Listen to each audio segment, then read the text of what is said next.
Utpoti chapter 45. जुजेच्यान आपल्या चाकरां उजीर आपणाक कितें भोगतालें तें सावरूंक जायना जालें देखून थंयचे भायर सरात म्हूण तांकां सांगलें. आपूण कोण तो जुजेन आपल्या भावांक उक्तें केलें तेन्ना ताचेशीन कोण नासलो आनी तो व्हडल्यान रडूंक लागलो. तें इजिप्तकारांनी आयकलें आनी फारावच्या गोच्च्यांच्याय कानार पडलें. त्या वेळार जुजेन आपल्या भावांक म्हणलें, हांव तो जुजे, म्हजो बापूय अजून जिवो आसा? पूण ताचे भाव ताका जाप दिवंक शकले नात, कित्याक ते ताचे उजीर सारकेच घाबरलेले. तेन्ना जुजेन तांकां म्हणलें, मातशें लागीं सरात. आनी तांणी तशें करतूच ताणें म्हणलें, हांव जुजे तुमचो भाव जाका तुमी इजिप्तांत विकलोलो. पूण तुमी आतां उदास जायनाकात वो म्हाका विकलो देखून तुमचो गुन्यांव करूं नाकात. खरेपणी देवानूच पोरजेचो जीव सांबाळचे खातीर म्हाका हांगा धाडलो. ह्या देसान दुकोळ आयल्यार आतां 2 वर्सां जालीं. आनिकूय असलीं 5 वर्सां येवचीं आसा. तेन्ना नान ग्रोप लुवप कांयच जावचें ना. तुमचो जीव ह्या संवसारांत राखूंक आनी तुमचे संस्थिंतल्यान जिवी सांबाळूंक तुमचे आदीं देवान म्हाका हांगा धाडला. म्हणटोच तुमी म्हाका हांगा धाडूंक ना. बगर देवान आनी ताणें म्हाका फारावचो बापूयसो करून ताच्या घरादाराचो धोनी आनी सगळ्या इजिप्त देशाचो राजपाल केला. आतां तुमी बेगीन म्हज्या बापायशी वचात आनी ताका कळीत करात. तुजो पूत जुजे अशें म्हणटा, देवान म्हाका आख्या इजिप्ताचो राजपाल केला. बेगीन म्हजेशीन ये. तुज्यान गोशेन प्राणांत रावूंक जाता आनी तूं म्हजेशीन लागींच आसतलोय.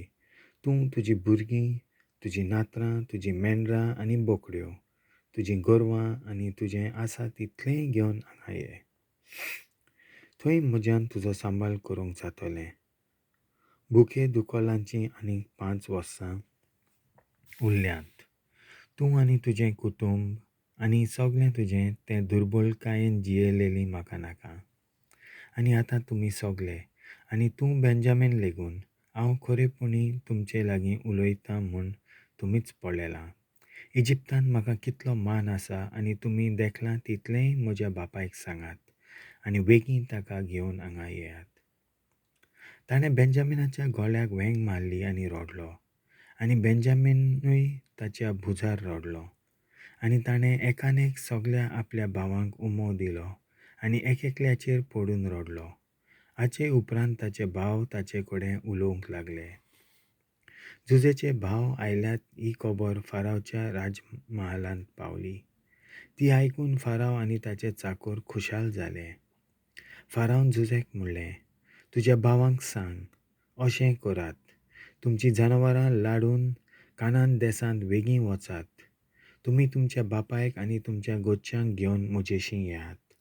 हांव तुमकां इजिप्त देसांतली बऱ्यांतली बरी जमीन दितलों आनी तुमकां ह्या देसांतल्यान उत्तम आनी भरपूर जेवण खावंक मेळटलें.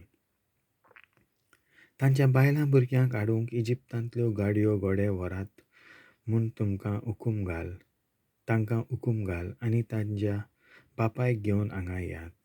आनी तुमच्या पाटीं उरलोल्या वस्तू सवें हुस्को काडून नाकात, कित्याक इजिप्तांत आसा तें बऱ्यांतलें बरें तुमचें जातलें. सांगलोलें ते परी इस्रायलाच्या पुतांनी केलें. आनी जुजेन तांकां गाडयो घोडे फारावच्या हुकुमा खाल आनी वाटेकूय जेवण दिलें. आनी सगळ्या भावांक बदली करपाक ताणें नवीं वस्त्रां दिलीं. पूण बेंजामिनाक तांणी 300 रुपयाचे नाणें दिले. तेच परी 5 तरेचीं नवीं वस्त्रां. त्या भायर इजिप्तांतलो बऱ्यांतलो बरो माल 10 गाडवांचेर आपल्या बापायक धाडून दिलो.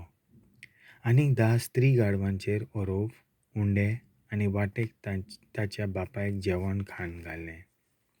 आनी ताचे भायर भायर सरले तेन्ना ताणें तांकां म्हणलें, आतां तुमी वाटेर बेश्टे झगडूं नाकात. ते इजिप्तांतले भायर सरून आपल्या बापाय जाकोबाशीन कानान गांवांत आयले. जुजे आजून जिवो आसा, तांणी बापायक सांगलें. आनी आतां तो आख्ख्या इजिप्ताचो राजपाल.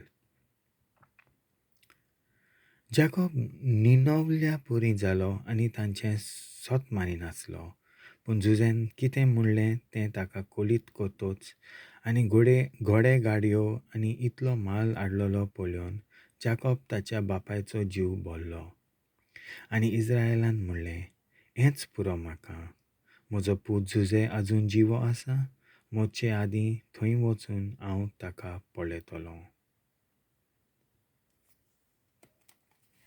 देवाचें उतर हें.